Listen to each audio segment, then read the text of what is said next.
in trust for the people.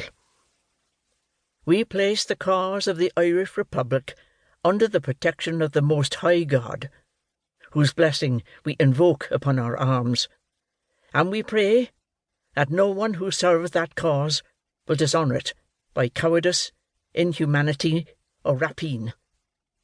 In this supreme hour, the Irish nation must, by its valour and discipline, and by the readiness of its children to sacrifice themselves for the common good, prove itself worthy of the august destiny to which it is called.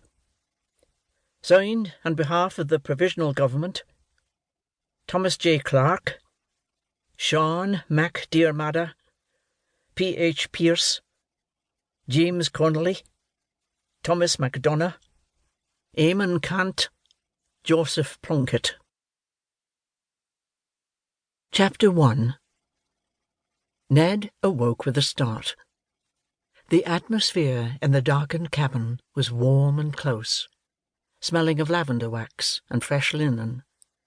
A goose-down pillow cushioned his head, his pyjamas were crisply ironed.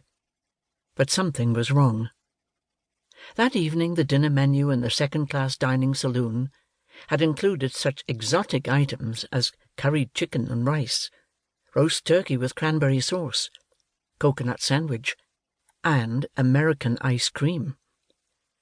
"Can I have a bite of everything?" he had asked hopefully. The waiter stifled a smile, but Mamma frowned. Ned was only 15 years old, however, and this was the adventure of a lifetime, so at last she agreed. Mrs. Halloran could deny her children nothing. By the time he returned to his cabin, the boy was suffering from a stomachache. He undressed and crawled into bed without even washing his face in the basin, trusting a night's sleep to put matters right. The last thing he remembered was a muffled throb, like the beat of a giant heart, lulling him into sleep, until a jolt and a peculiar grinding noise startled him awake again. He lay still for a few moments, disoriented.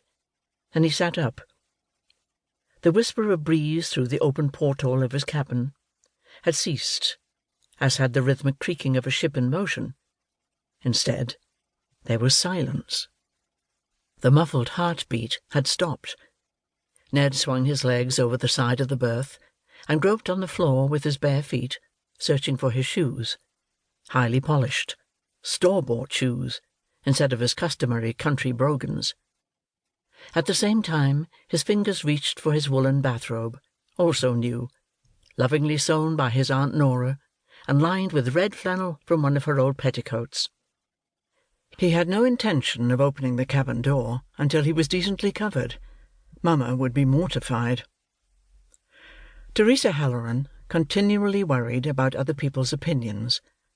Her guiding precept was not the strict morality of her Catholic faith, but what will the neighbours think?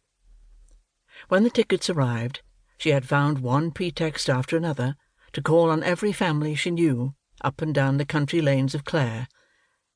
"My daughter Kathleen's fiancé is bringing us out to America for their wedding," she would announce during her visit, casually producing the tickets to show around, while teacups clattered and slices of fruit-cake were reduced to crumbs. "He has a very important position with the shipping line, so he does." The entire family would not be going. Passage for only 3 was being provided by Kathleen's fiancé. "Is it not mean of him?" Teresa had complained to her husband in the privacy of their bed. "Sure, an important man like himself could send for us all."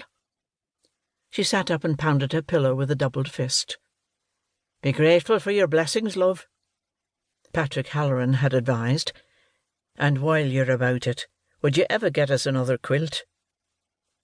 The couple had decided to take their second son. "As Frank is the oldest, he will be needed at home to mind the farm and his little sisters," Patrick had explained. When Ned heard he was going to America, he could hardly believe his good fortune. He was even to have his very own cabin on the ship. All his life he had shared a bed with Frank, who invariably fell asleep first and snored.